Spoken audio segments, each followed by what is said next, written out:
Assalamualaikum warahmatullahi wabarakatuh. Saya Jubaida, dosen pengampu mata kuliah Metode Riset Bisnis.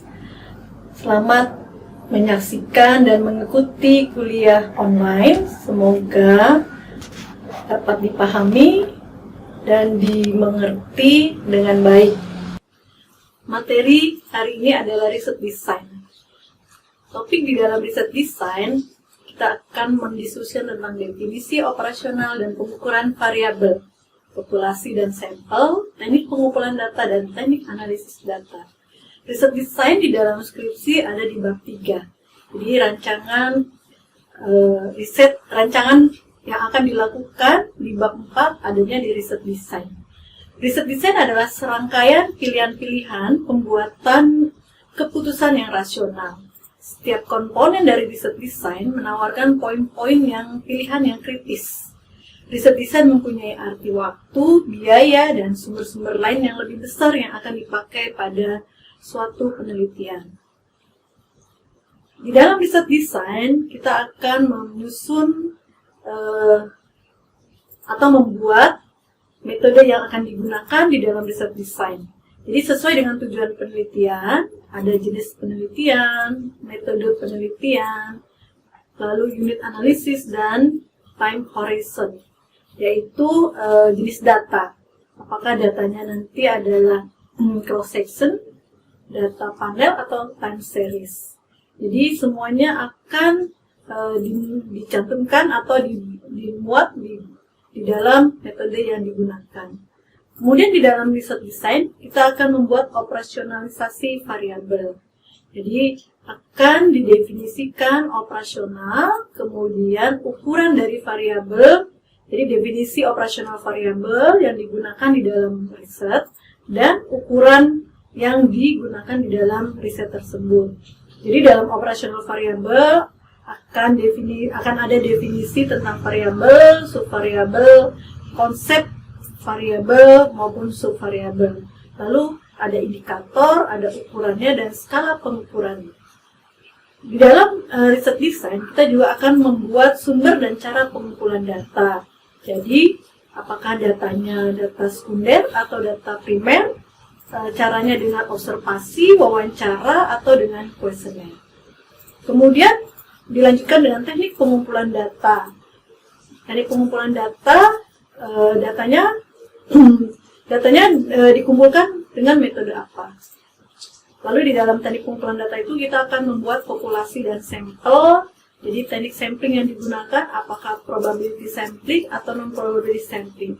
Untuk mengeneralisasi, maka yang wajib digunakan adalah probability sampling. Kemudian kita akan menentukan berapa besarnya ukuran dari variabel. Kemudian baru melakukan rancangan analisis dan uji hipotesis. Jadi di dalam riset desain bab 3 di dalam skripsi yang akan Anda buat atau disusun, itu wajib untuk dicantumkan definisi operasional dan pengukuran variabel, kemudian sumber dan cara pengumpulan data, teknik pengumpulan data, lalu rancangan analisis dan uji hipotesis. Di dalam riset desain yang menjadi fokus atau menjadi poin-poin yang perlu diperhatikan adalah tujuan dari penelitian, kemudian bentuk dari riset, besarnya keterlibatan si peneliti, dan studi setting. Tujuan penelitian itu diantaranya apakah tujuannya eksploratory, jadi memberikan pengertian yang lebih jelas mengenai masalah yang studinya masih sedikit, atau deskriptif dengan menggambarkan karakteristik variabel dalam suatu situasi, atau hipotesis testing, jadi untuk menerangkan hubungan tertentu atau perbedaan independensi dua faktor atau lebih dalam satu situasi. Bentuk riset itu ada yang bentuknya kausalitas, yaitu meneliti hubungan sebab dan akibat, atau non-kausalitas, hanya mengidentifikasi faktor-faktor penting yang berhubungan dengan masalah. Nah, biasanya non-kausalitas ini adalah penelitian pada non-parametrik. Besarnya keterlibatan peneliti itu juga disampaikan dalam riset design. Kemudian studi setting, apakah kondisinya diatur atau tidak diatur, natural ya, tidak dimanipulasi. Nah, di dalam riset desain yang paling utama harus dilakukan yang namanya definisi operasional. Menurut Uma Sakaran, definisi operasional adalah statement yang spesifik yang mengukur dari variabel. Itu definisi operasional. Definisi operasional suatu definisi yang diberikan kepada suatu variabel atau konstruk dengan cara memberikan arti atau menspesifikasikan kegiatan ataupun memberikan suatu operasional diperlukan untuk mengukur konstruk atau variabel tersebut. Jadi di dalam bab 2 di dalam tinjauan pustaka landasan teori itu kita mengungkapkan banyaknya ukuran-ukuran dari variabel. Namun di dalam riset desain di bab 3 kita mendefinisikan ukuran variabel yang digunakan dalam riset. Itu definisi operasional. Jadi definisi operasional itu dibuatnya bentuknya definisi yang mengukur atau definisi operasional dari eksperimental. Nah, yang didefinisikan di dalam definisi operasional adalah variabel. Nah, variabel itu adalah variabel penelitian itu memiliki nilai yang berbeda atau memiliki variasi. Jadi kalau variabel itu harus memiliki variasi. Contohnya misalnya adalah likuiditas. Likuiditas itu variasinya bisa dengan current asset, hasil tes rasio, ya, profitabilitas bisa dengan return on asset, return on equity. Nah, itu namanya adalah variabel karena dia memiliki variasi dalam banyak variasi ukuran. Nah, variabel penelitian sendiri adalah suatu hal yang berbentuk apa saja yang ditetapkan oleh peneliti untuk dipelajari sehingga diperoleh informasi tentang hal tersebut, kemudian ditarik kesimpulan.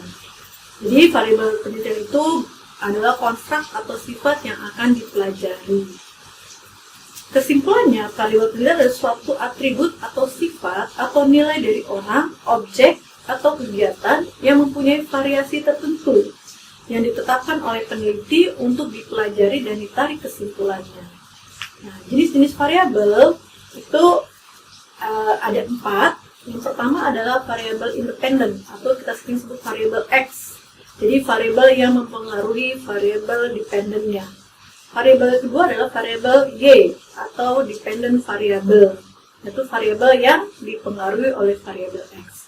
Nah, ada variabel intervening, yaitu variabel antara. Jadi dia mempengaruhi X mempengaruhi Y melalui variabel perantara atau intervening. Kemudian ada variabel moderating, yaitu variabel yang bisa memperkuat atau memperlemah pengaruh variabel X terhadap variabel Y. Jadi variabel X, variabel independen, itu pengaruhnya bisa diperkuat atau diperlemah dengan variabel moderating terhadap variabel dependennya. Jadi ada 4 jenis variabel. Variabel dependent, independent, intervening, dan moderating. Kita berlanjut kepada teknik pengukuran variabel. Jadi pengukuran variabel itu artinya angka-angka pada suatu variabel atau konsep dengan realita atau fakta. Contohnya, variabelnya adalah profitabilitas. Ukuran variabel bisa diukur dengan return on asset, return on equity. Nah, itu adalah ukuran variabel. Nah, bagaimana proses pengukurannya? Pertama, kita harus menentukan dimensi atau indikator dari variabel penelitian. Jika data penelitiannya adalah datanya data primer. Jadi harus dirumuskan dulu dimensi atau indikator dari variabel penelitian. Kemudian baru merumuskan ukuran masing-masing dimensi. Ya, menggunakan skala ya, biasanya menggunakan skala. Skala Likert itu 1 sampai 6. Tapi kalau memang yang ragu-ragunya ingin dihilangkan boleh dengan 5 skala. Kemudian yang ketiga, menentukan tingkat ukuran yang digunakan. Baru menguji tingkat validitas dan reliabilitas dari pengukuran tersebut. Setelah kita membuat definisi operasional dan pengukuran variabel, kita akan menentukan cara untuk mendapatkan data.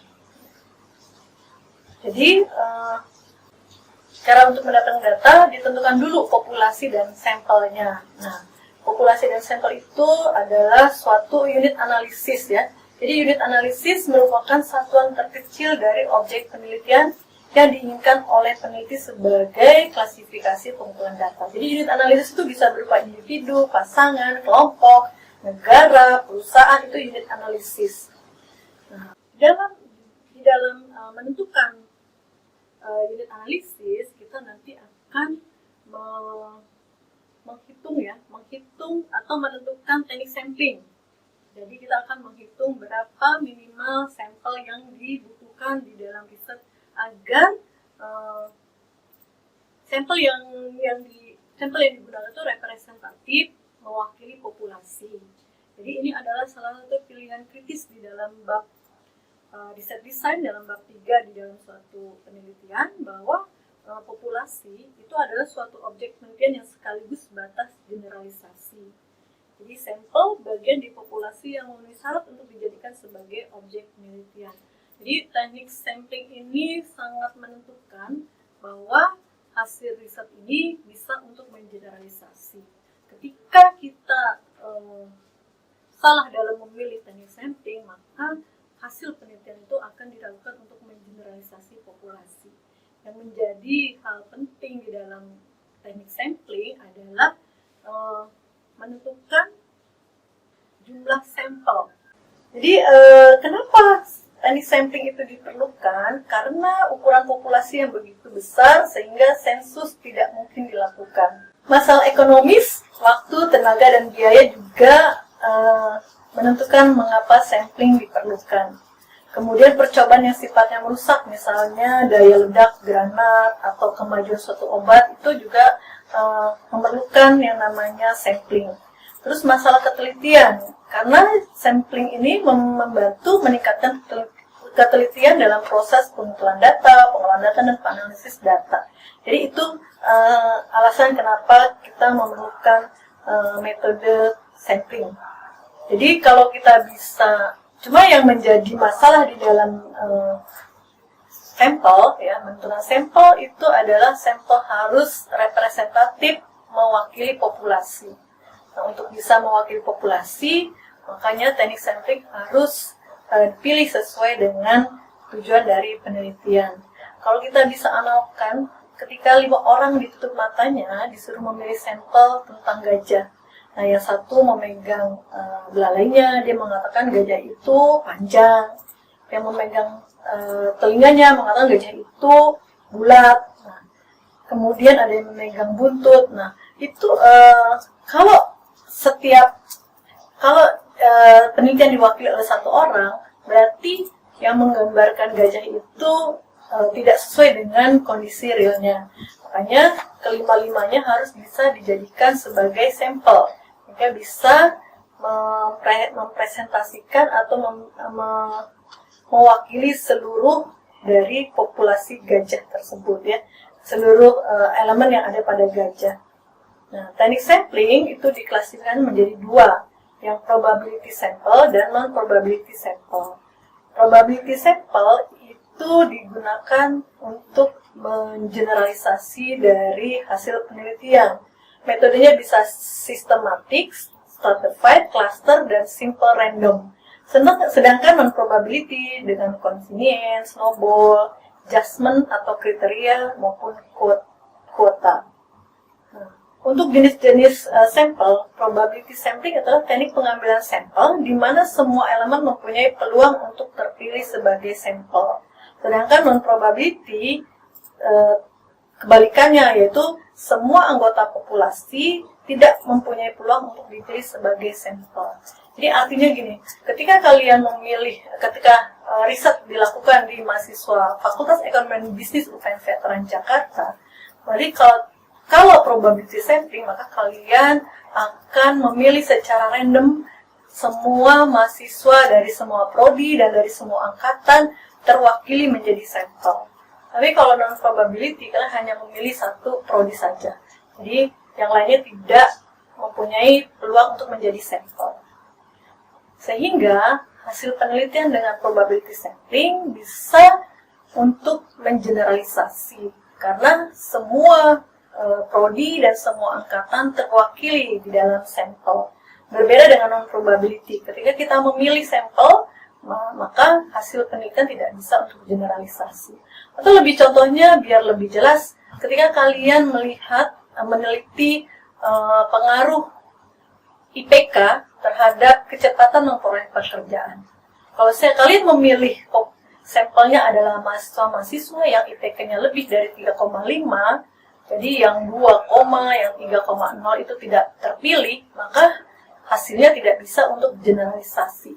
Tapi berbeda ketika populasinya dipilih secara random dari semua angkatan, semua prodi, dan tidak dilihat dia IPK-nya 2, 3, jadi dipilih secara random. Nah, itu hasilnya bisa untuk mengeneralisasi. Jadi ini teknik sampling itu tergantung dari tujuan penelitian, apakah untuk mengeneralisasi atau tidak. Kalau generalisasi berarti harus menggunakan probability sampling. Nah, probability sampling itu ada dua jenisnya, yang simple random sampling dan complex probability sampling. Kalau simple random sampling memberikan kesempatan yang sama pada semua anggota populasi untuk dipilih menjadi sampel. Namun kalau complex probability sampling, dia membuat batasan dengan tujuan membantu upaya meningkatkan efisiensi dan efektivitas pengumpulan data.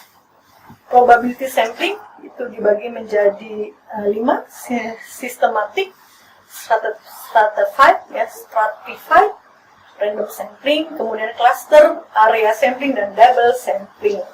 Nanti kita akan diskusi secara lebih intens di dalam tatap muka perkuliahan untuk masing-masing jenis teknik sampling.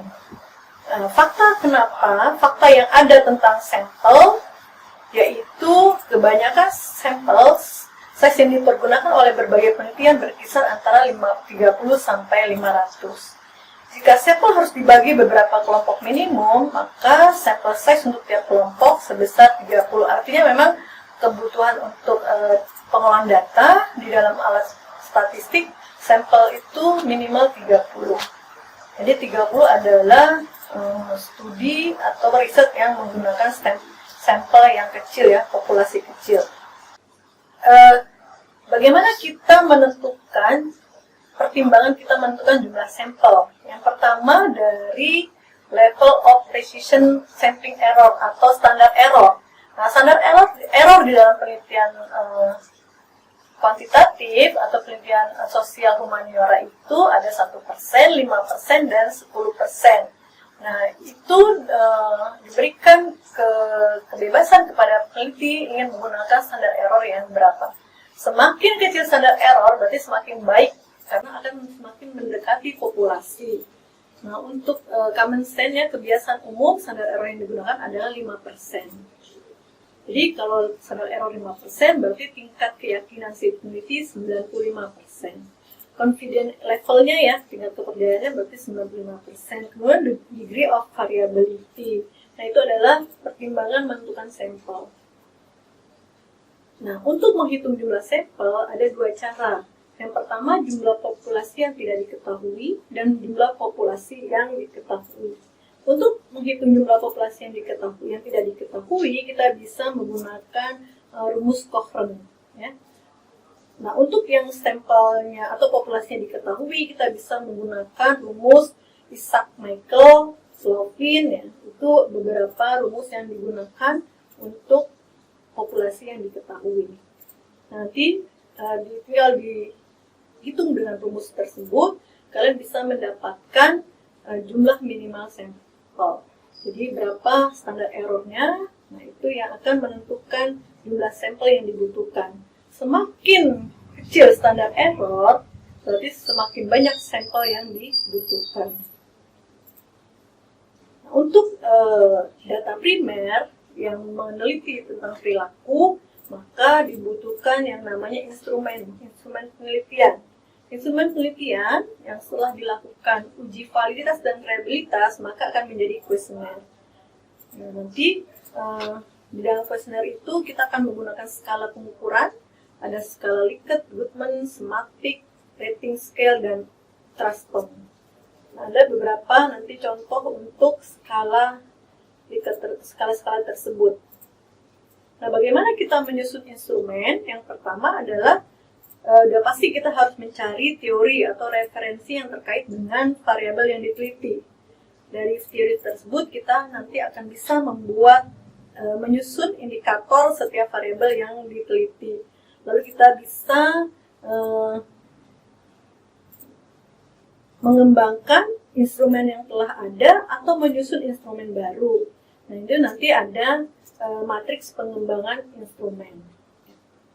Instrumen yang baik itu harus melalui proses validitas dan reliabilitas. Jadi harus diuji dulu instrumen yang dibuat.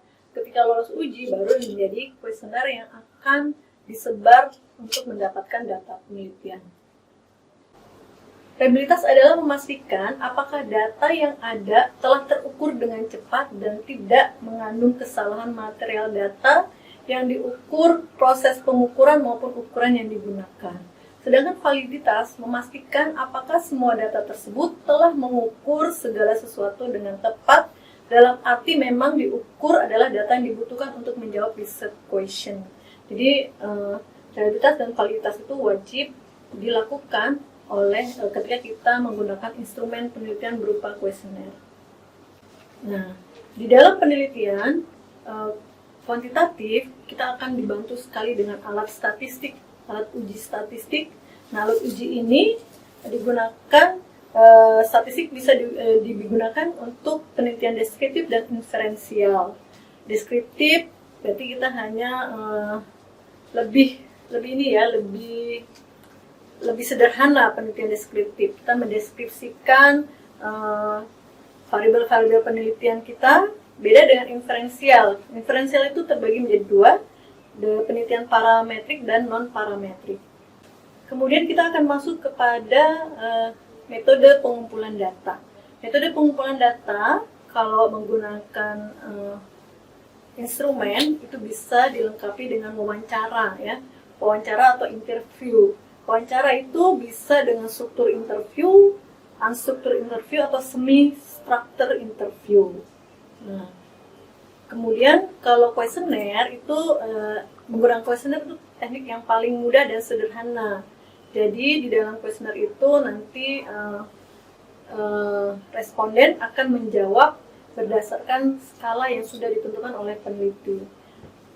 Untuk data sekunder biasanya metode pengumpulan datanya dengan dokumentasi dan data-data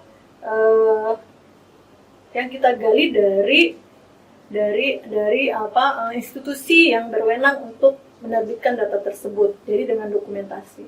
Kalau observasi itu biasanya untuk penelitian kualitatif. Jadi si peneliti melakukan pengamatan terhadap objek penelitian langsung dan terlibat di dalam penelitian tersebut. Nah, untuk data itu ada dua kategori data, yaitu cross section dan single section. Waktu pengambilannya longitudinal dan one shot. Ketika cross section bertemu dengan longitudinal, maka menjadi data panel. Ketika cross section bertemu dengan one shot, itu menjadi data cross section. Single section bertemu dengan longitudinal menjadi data time series, ya. Ketika single section ketemu dengan one shot, berarti menjadi data hanya satu data. Nah, data pun harus melalui uji measurement dan measure. Jadi data-data itu akan dilihat apakah data tersebut sudah goodness of data, jadi data sudah baik. Nah, itu harus diuji dengan uji asumsi klasik, ya, uji asumsi klasik. Next adalah metode pengumpulan data. Ya. Metode pengumpulan data itu disesuaikan dengan jenis data. Jenis data di dalam penelitian ada data kuantitatif dan data kualitatif. Data kualitatif bisa dikuantitatifkan dengan menggunakan kuesioner untuk penelitian kuantitatif. Kemudian data ada data primer dan data sekunder. Data primer berarti data yang diperoleh langsung oleh sumber data. Biasanya individu melalui focus group discussion atau panel responden. Sedangkan data sekunder, data yang diperoleh oleh orang lain atau sumber yang sudah memang kompeten untuk mengeluarkan data seperti IDX, ya, kemudian OJK, ada BPS. Nah, itu adalah lembaga-lembaga yang kompeten mengeluarkan data. Kemudian ada data cross section dan data time series. Cross section berarti datanya itu longitudinal, waktunya tidak lebih dari 1 tahun, kemudian jumlahnya sangat banyak. Jadi seperti data perusahaan manufaktur yang terdaftar di BI selama 5 tahun. Nah, itu berarti datanya data panel. Kalau cross section berarti data perusahaan manufaktur selama tahun 2000, hanya 1 tahun, itu berarti datanya cross section. Tapi kalau datanya lebih dari 1 tahun menjadi data panel. Kalau time series, contohnya data inflasi. Inflasi kan datanya cuma 1 selama 10 tahun. Waktunya longitudinal, berarti dia datanya time series. Nah, untuk jenis data menurut skalanya, ada nominal. Nominal itu data yang tidak mengandung arti apa-apa ya. Misalnya laki-laki, perempuan, kemudian kalian tuh suka yang distress, non-distress gitu ya. Nah, itu data nominal. Data ordinal, data yang pengelolaan berdasarkan kategori tertentu. Nah, hasil kuesioner itu skala 1 sampai 5 atau sampai 6 itu adalah ordinal. Nah, kalau interval itu sudah menunjukkan sifat yang dimiliki oleh data tersebut. Contohnya data interval itu adalah base gitu ya. Data interval itu suhu. Data interval itu ada suhu. Kalau rasio itu data yang paling tinggi. Nah, rasio itu adalah data yang menunjukkan atau mengukur kondisi sebenarnya. Contohnya berat badan. Kalau kita berdiri di timbangan, itu adalah ukuran berat badan kita. Ketika orangnya berganti, berarti data ukuran timbangan itu juga akan berganti sesuai dengan berat badan orang yang berdiri di atas timbangan tersebut. Nah, itu rasio, data yang paling tinggi.